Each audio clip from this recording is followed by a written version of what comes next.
Assalamualaikum warahmatullahi wabarakatuh.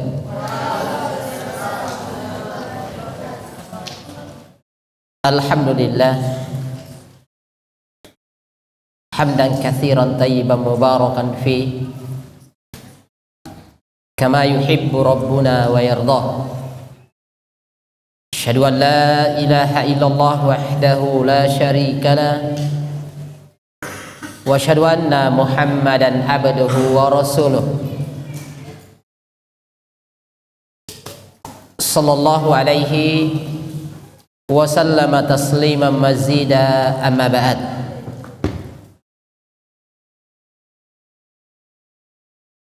Ikhwa wa akhwat jamaah salat maghrib rahimani wa rahimakumullahu jami'ah. Alhamdulillah bi ni'matillahi alladzi tatimmu shalihat. Segala puji syukur hanya milik Allah Rabbu Jalla wa Ala yang terus memberikan nikmat demi nikmat kepada kita sehingga terlaksanalah berbagai macam bentuk kebaikan demi kebaikan. Di antara kebaikan tersebut adalah adanya majalisul ilm, adanya majelis ilmu yang merupakan nikmat yang sangat besar bagi kaum muslimin dan muslimat. Jamaah rahimani wa rahimakumullah, kita lanjutkan pelajaran kita dari al-usulul tsalatsah, tiga dasar pokok dalam agama kita, dan kita sudah memasuki bahagian yang kedua dari martabatu al-Islam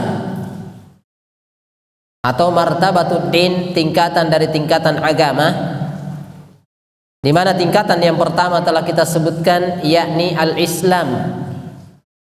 Kemudian tingkatan yang kedua adalah al-iman, dan kita sudah berada di pembahasan yang kedua, yaitu al-iman, di mana pada pertemuan sebelumnya telah kita sebutkan rukun dari rukun iman.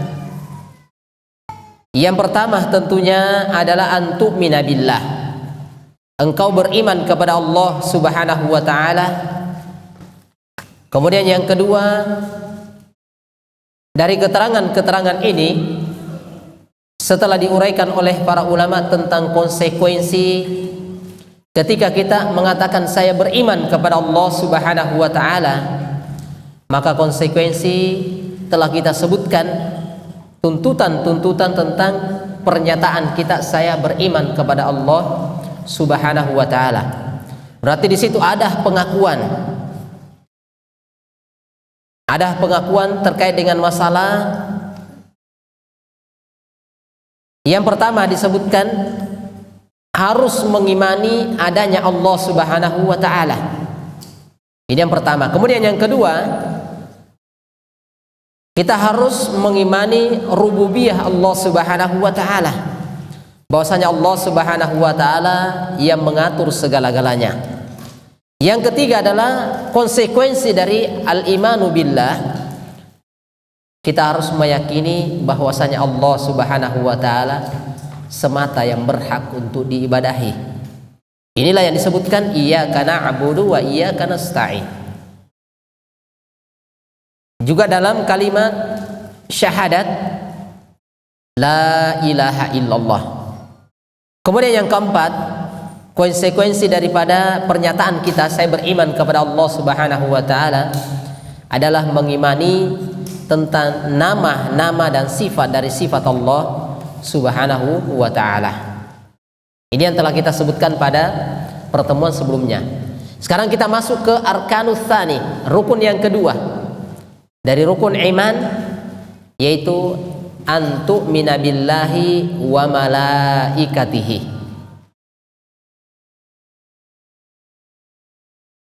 Adalah yang kedua rukun dari rukun iman adalah mengimani malaikat Allah Subhanahu wa ta'ala. harus mengimani tentang adanya malaikat dari malaikat Allah Subhanahu wa ta'ala.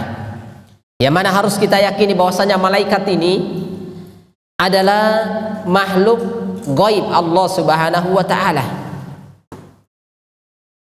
yang mana dia punya sifat abiduna lillah. Dia itu beribadah kepada Allah Subhanahu wa ta'ala.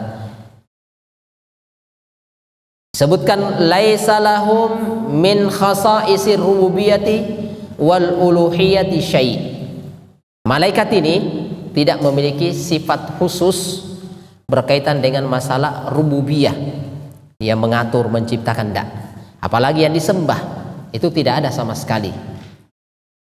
Dimana kita harus yakini bahwasanya malaikat ini khalaqahumullahu ta'ala min nur. Malaikat ini diciptakan dari cahaya. Jadi disebutkan dia diciptakan dari cahaya. Yang mana malaikat ini dia itu tidak pernah bermaksiat kepada Allah Subhanahu wa ta'ala. Makhluk yang senantiasa di atas ketaatan kepada Allah Subhanahu wa ta'ala. Kalau dia diperintahkan sujud, maka dia akan sujud selama-lamanya. Inilah malaikat yang disebutkan oleh para ulama tentang rukun iman. Yang kedua adalah mengimani adanya malaikat. Mengimani adanya malaikat.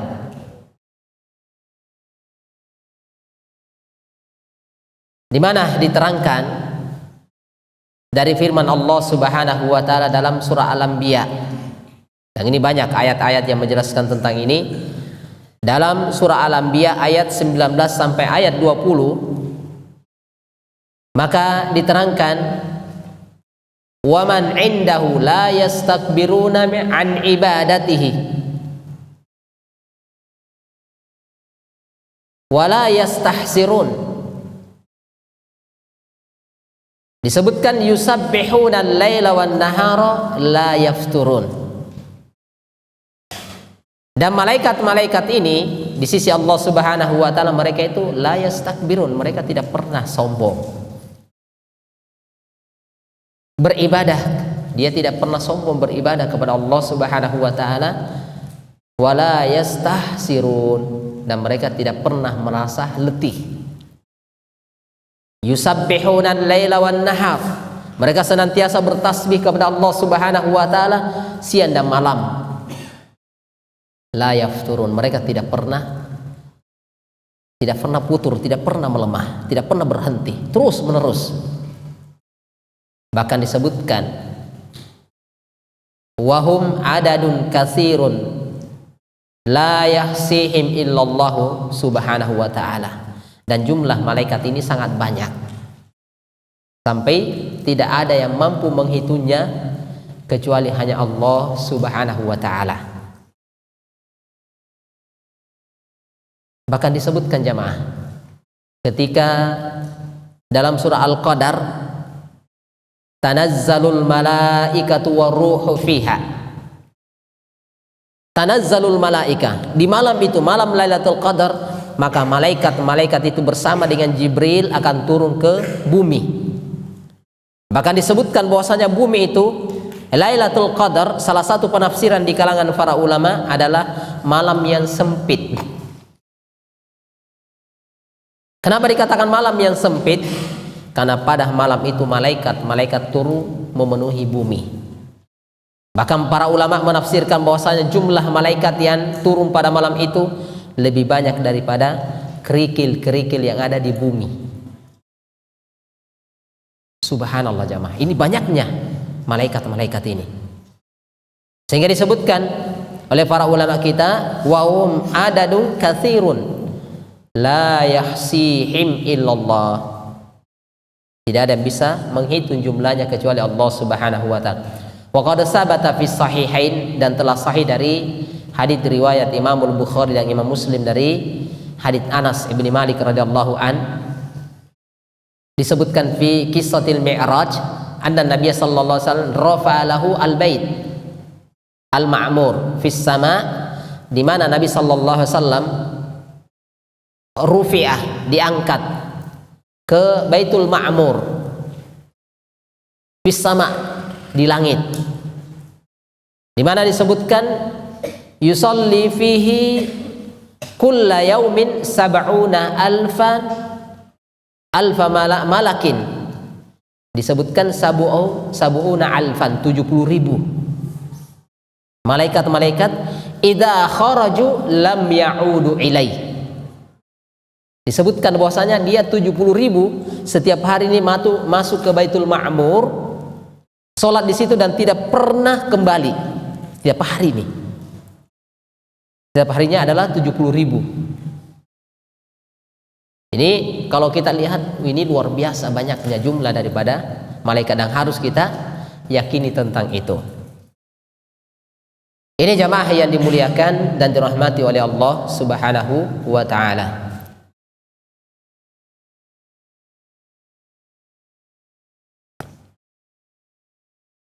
Sehingga kalau begitu,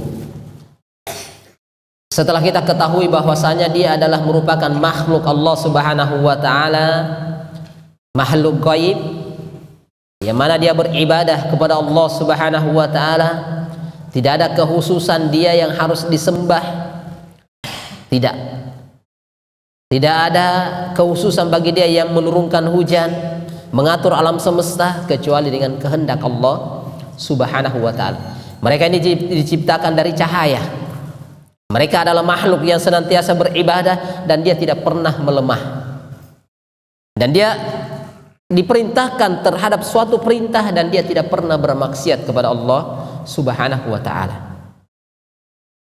Maka ada konsekuensi jamaah. Ketika seseorang mengatakan wal imanu bil malaikah, ketika saya mengatakan saya mengimani para malaikat, maka apa keharusan di balik itu? Ketika kita mengatakan saya meyakini iman itu memiliki 6 rukun iman. 1, antu minabillah, saya mengimani adanya, beriman kepada Allah. Kemudian yang kedua adalah wa malaikatihi, dan malaikat-malaikatnya.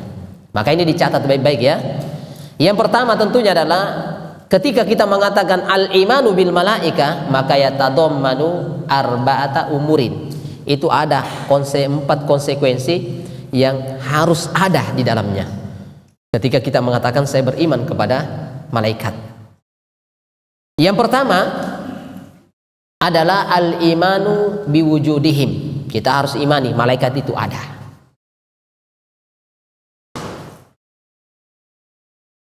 Malaikat itu tidak ada, tidak pernah terlihat. Memang tidak ada karena dia makhluk gaib Allah Subhanahu wa ta'ala, dan dia makhluk yang tidak pernah terlihat, kecuali orang-orang tertentu yang diperlihatkan seperti Nabi kita Muhammad sallallahu alaihi wasallam.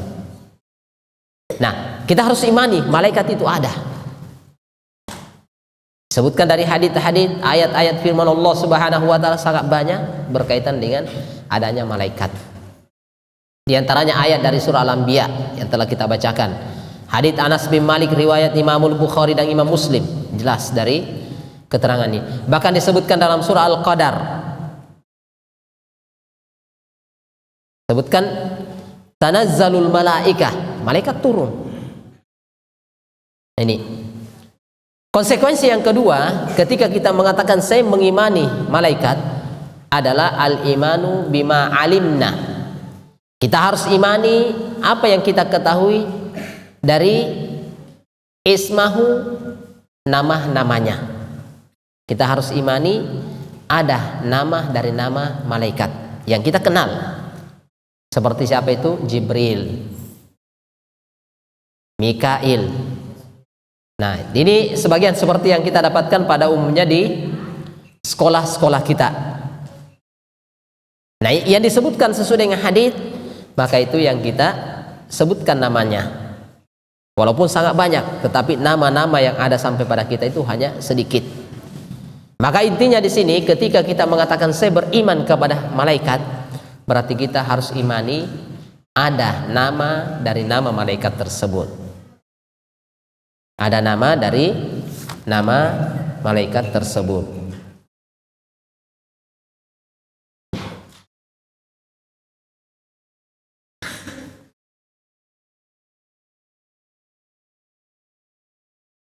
Yang masyhur di sisi kita yang sering kita dengarkan seperti Jibril, Mikail, siapa lagi? Israfil. Jadi Israfil ya. Siapa lagi yang biasanya dikenal? Nah, ini nama-nama yang sebenarnya tidak ada. Hanya ya penamaan sebagian, sama dengan Malakul Maut. Siapa lagi disebutkan malaikat pencabut nyawa? Nah, Israel.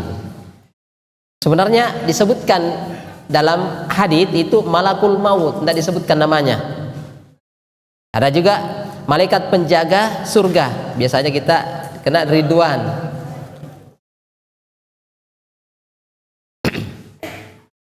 Pada disebutkan adalah malaikat penjaga surga, tidak disebutkan namanya. Dan demikian pula malaikat penjaga neraka.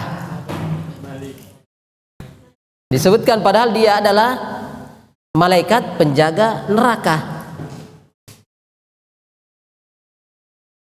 Jadi dia tidak disebutkan siapa namanya, tidak. Hanya biasanya yang banyak kita dapatkan, ini Malik penjaga neraka, Ridwan penjaga surga. Nah ini. Jadi harus kita imani ada nama-nama tertentu, tetapi tidak bisa kita tetapkan nama ini tanpa dari hadits atau dari ayat Al-Quran yang menjelaskan nama dari nama tersebut. Seperti malaikat yang mencatat amalan kebaikan kita,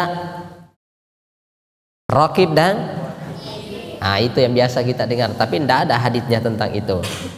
Hanya disebutkan malaikat pencatat amal kebaikan dan malaikat pencatat amal kejelekan. Ini Allahu Ta'ala alam bissawab. Tidak disebutkan nama-namanya. Ada juga malaikat yang turun tiap hari di pagi hari. Tidak disebutkan namanya, hanya disebutkan dua yanzilani malakani. Setiap hari dua orang malaikat itu turun. Dia berdoa kepada Allah Subhanahu wa Ta'ala, mendoakan orang-orang yang bersedekah. Dia mendoakan, ya Allah, lipat gandakanlah harta orang-orang yang bersedekah di pagi hari ini.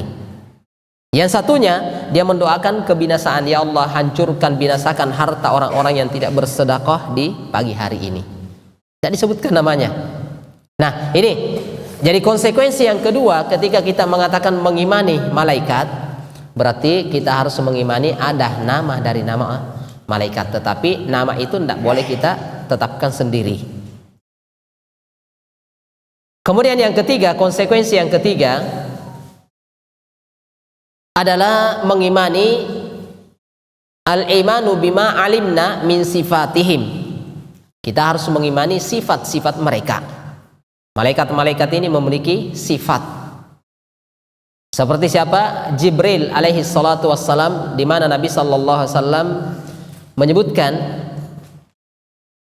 dia itu memiliki 600 sayap.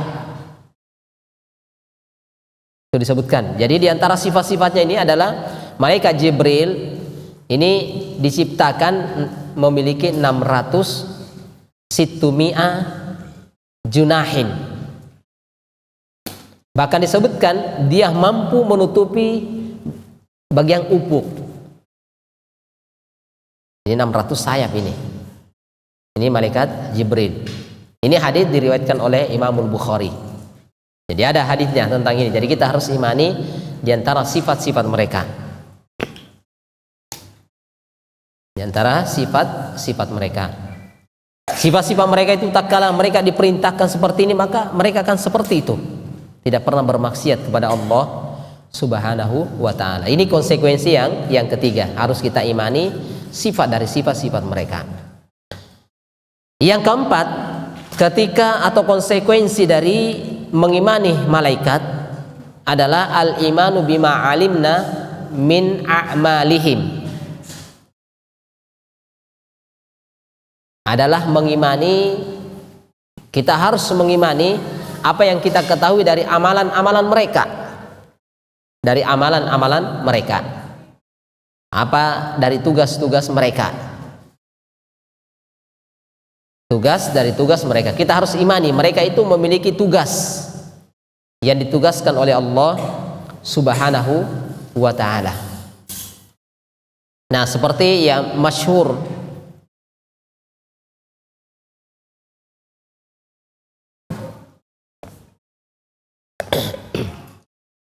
yang sering kita dengarkan adalah malaikat Jibril. Apa tugasnya malaikat Jibril? Ini yang mengantarkan atau menyampaikan wahyu kepada Nabi kita Muhammad sallallahu alaihi wasallam. Kemudian yang kedua seperti Mikail. Ini tugasnya adalah menurunkan hujan.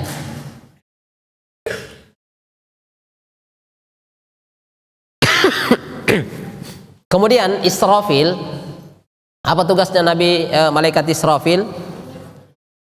Meniup sangkakala.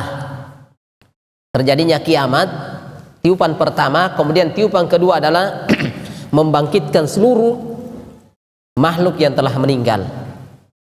Itu tiupan kedua, itu Israfil. Disebutkan juga adalah malakul maut. Malakul maut ini adalah biqabdi ar-arwah indal maut, mencabut nyawa. Itu malakul maut. Malaikat penjaga neraka, tentunya menjaga, inilah yang disebutkan hazimun nar, penjaga neraka. Jadi hazimun nar.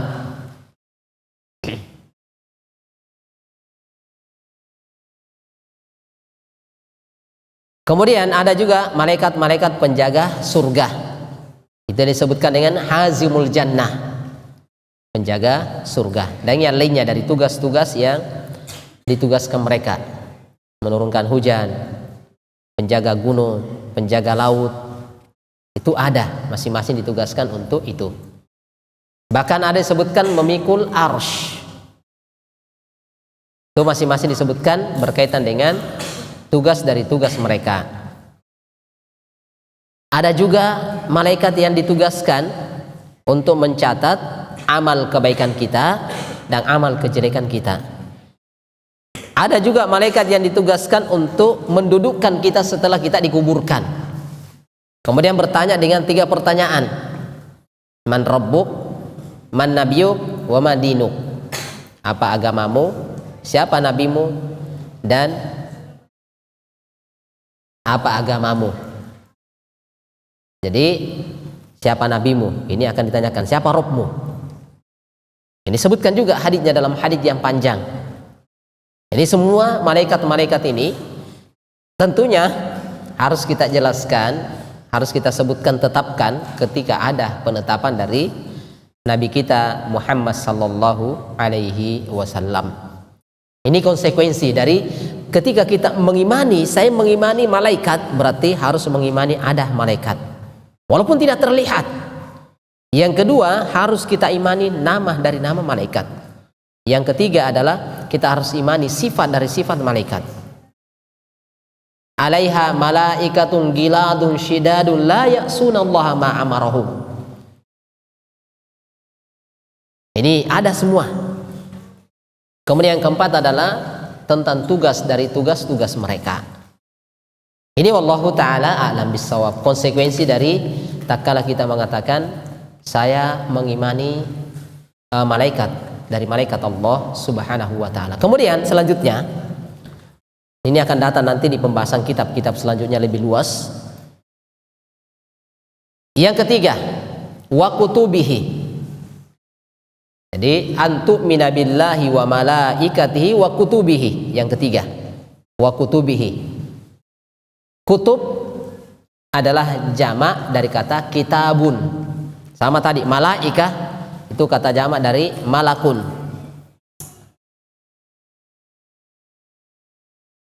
Kutub ini adalah kitab-kitab.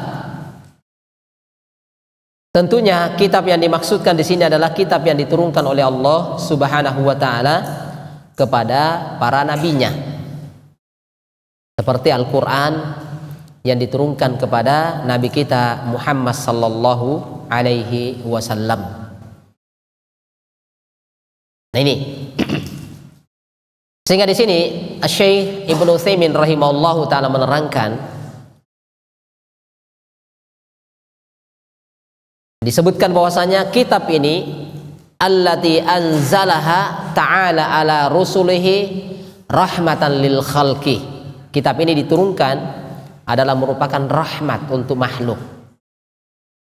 Wa hidayatan lahum, dan sebagai petunjuk,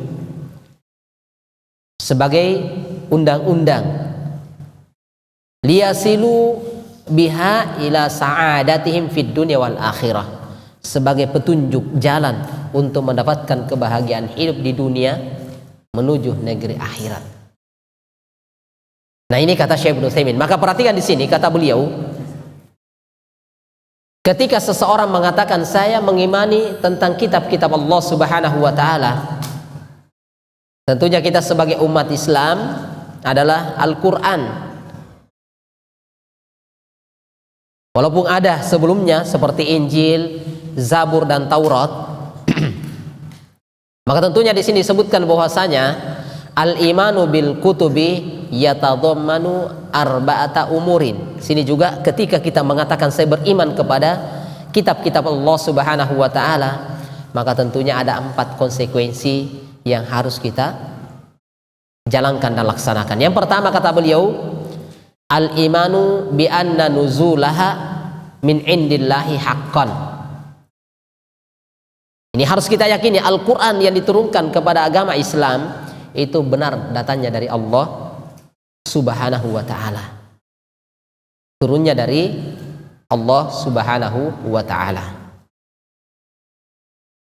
Ini. Kemudian yang kedua adalah as-tsani al-imanu bima alimna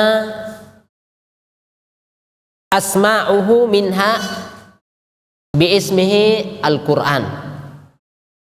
Maka di sini disebutkan harus kita imani di antara nama dari nama kitab itu seperti Al-Qur'an. Yang mana ini Al-Qur'an diturunkan kepada Nabi kita Muhammad sallallahu alaihi wasallam. Jadi Al-Qur'an itu diturunkan kepada Nabi kita Muhammad sallallahu alaihi wasallam. Kemudian yang kedua adalah wat Taurat. Yang mana Taurat ini allati anzalat ala Musa sallallahu alaihi wasallam. Jadi Taurat diturunkan kepada Nabi Musa. Taurat diturunkan kepada Nabi Musa alaihi salatu wassalam.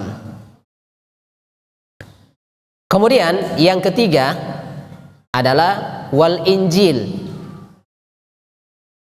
allati anzala ala Isa sallallahu alaihi wasallam, yang mana Injil ini diturunkan kepada Nabi Isa.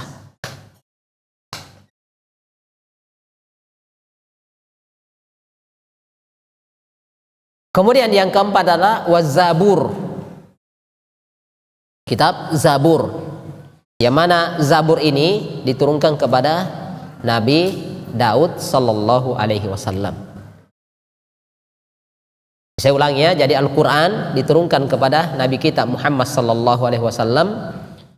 Taurat diturunkan kepada Nabi Musa alaihi salatu wassalam. Demikian pula Injil diturunkan kepada Nabi Isa alaihi salatu wassalam.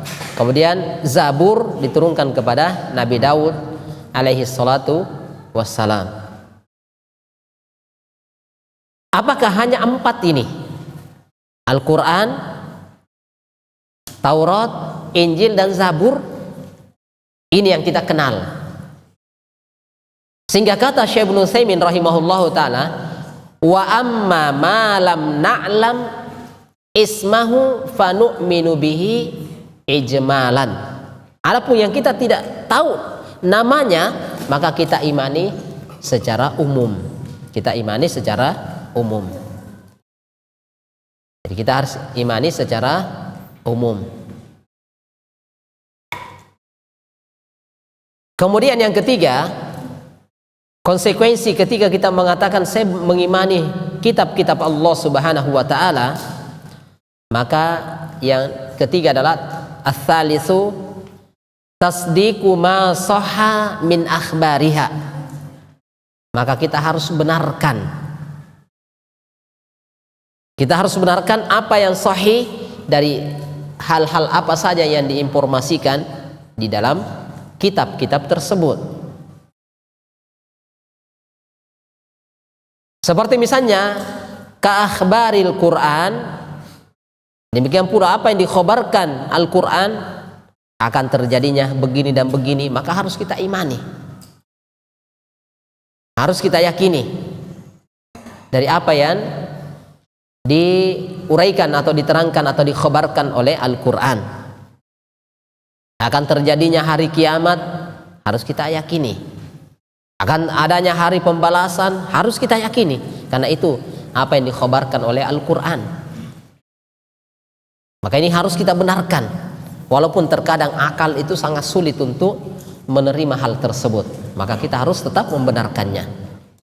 Ini yang ketiga. Jadi konsekuensi yang ketiga adalah tasdik, membenarkan ma sahha min ahbariha.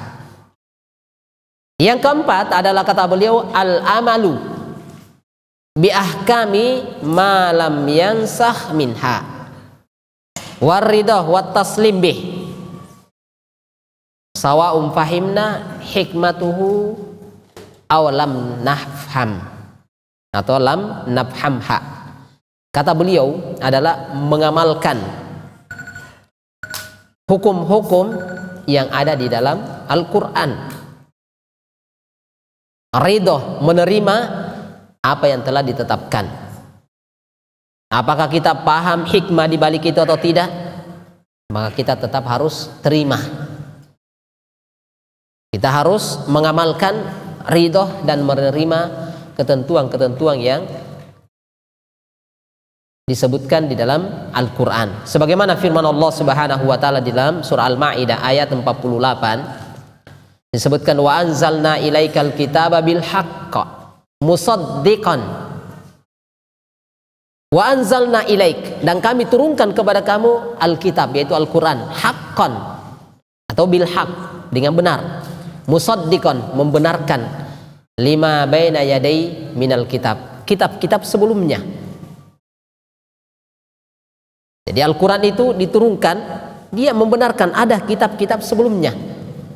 Dia membenarkan kitab-kitab sebelumnya. Hanya Al-Quran ini adalah menyempurnakan kekurangan-kekurangan yang ada pada kitab-kitab sebelumnya.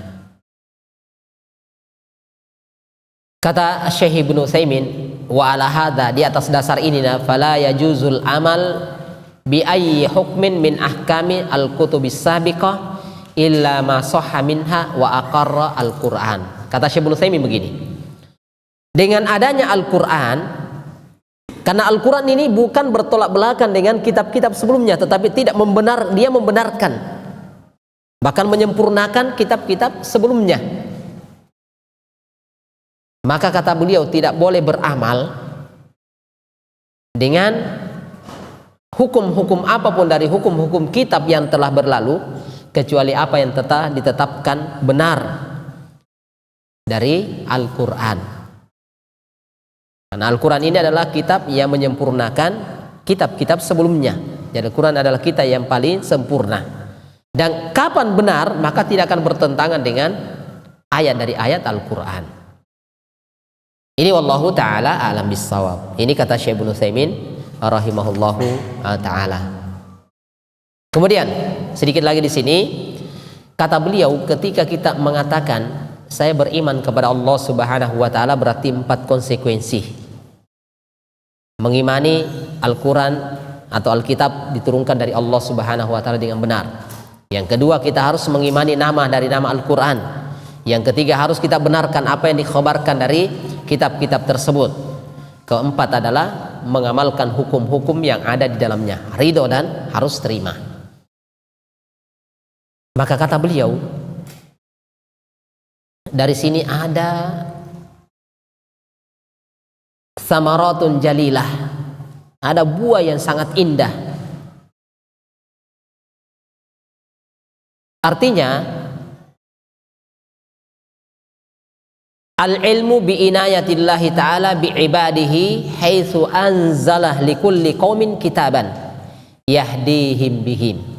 Artinya di sini ada pelajaran penting, yaitu kita mengetahui dengan adanya Alkitab ini adalah inayah, penjagaan Allah Subhanahu wa taala kepada hambanya. Tak kala dia menurunkan Al-Quran setiap pada nabi, pada kaum, sebagai petunjuk. Seperti umat Islam, petunjuk dalam beramal, dalam berbuat adalah Al-Quran. Itu adalah penjagaan dan kasih sayang Allah Subhanahu wa taala.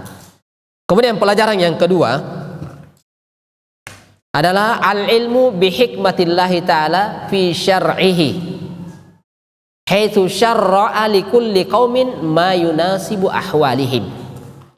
Artinya kita mengetahui hikmah Allah Subhanahu wa taala tak kala Allah itu mensyariatkan sesuatu sesuai dengan keadaan dan kondisi umat pada masa itu. Umat pada masa itu, jadi sesuai. Sehingga Allah Subhanahu wa taala menyebutkan dalam surah Al-Maidah ayat 48, likullin ja'alna minhum syir'atan wa minhaja. Untuk setiap kaum ja'alna, kami menjadikan minhum, di antara mereka, syir'ah atau syir'atan, yaitu aturan.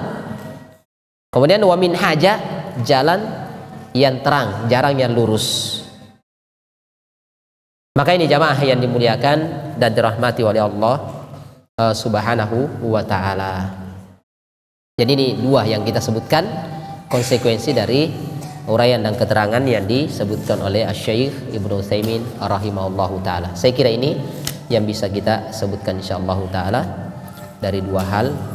Mudah-mudahan bisa bermanfaat insyaallah ta'ala. Wallahu ta'ala alam bis-shawab.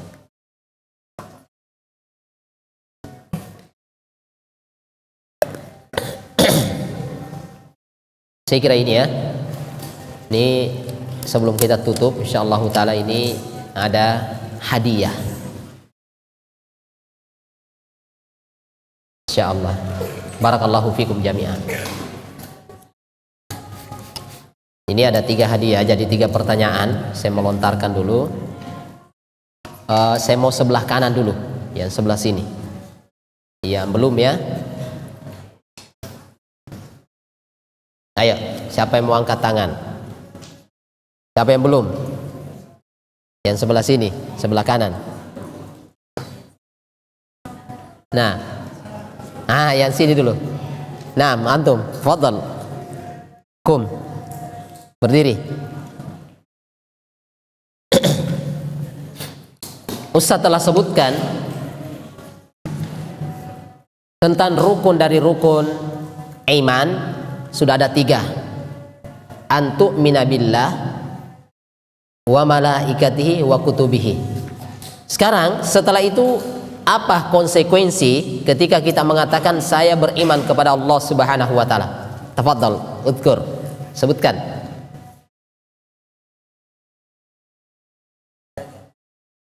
Nah, barakallahu fiik. Yang kedua, rububiyah Allah. Ketiga,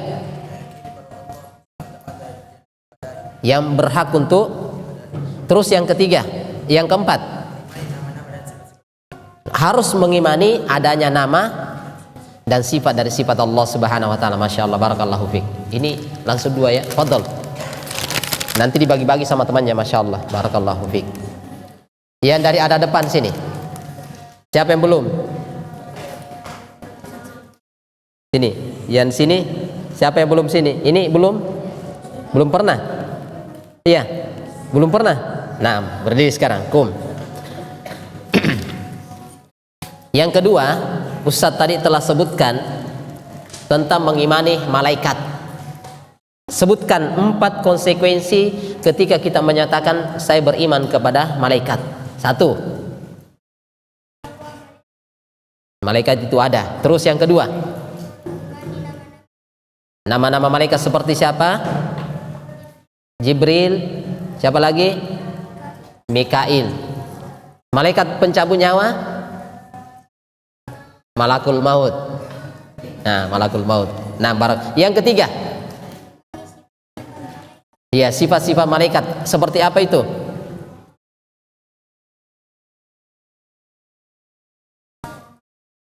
Seperti malaikat Jibril memiliki sifat Ya, memiliki ada 600 sayap. Ini pernah diperlihatkan oleh Nabi sallallahu alaihi wasallam. Banyak ya. Malaikat itu tidak pernah bermaksiat, senantiasa taat dan patuh kepada Allah Subhanahu wa taala. Terus yang keempat.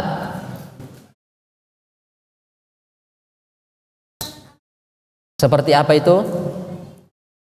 Malaikat Jibril ditugaskan untuk menyampaikan wahyu. Yang kedua,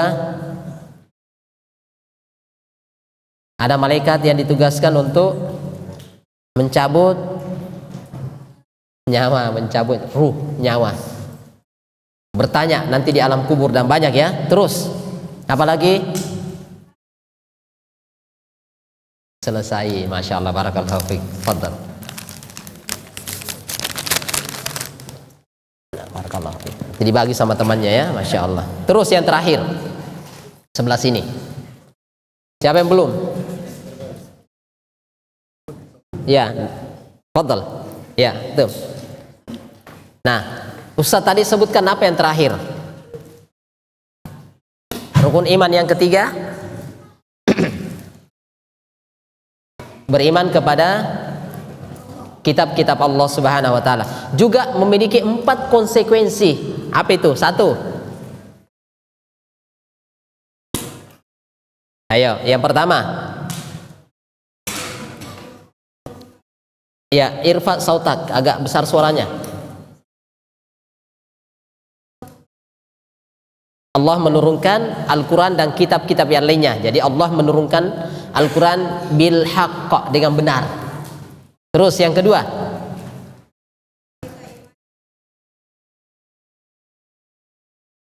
Al-Quran diturunkan kepada Nabi. Terus yang kedua,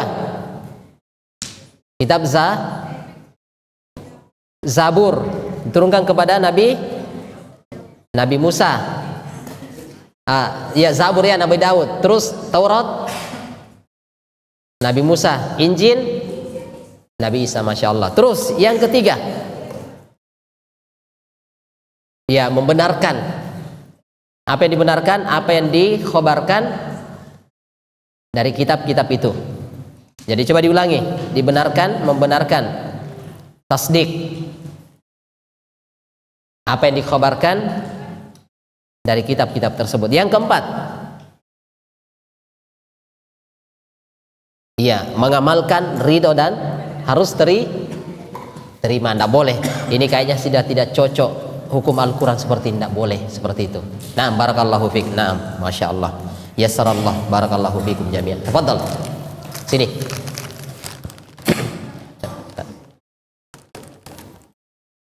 Ya, saya kira itu, masya Allah, barakallahu fiikum. Mudah-mudahan apa yang kita ini kan bisa bermanfaat insyaallah dan menjadi berkah. Wallahu ta'ala bissawab. Saya kira ini, barakallahu fiikum jami'a. Subhanakallahumma rabbana wa bihamdik, asyhadu an la ilaha illa anta astaghfiruka wa atubu ilaik. Assalamualaikum warahmatullahi wabarakatuh.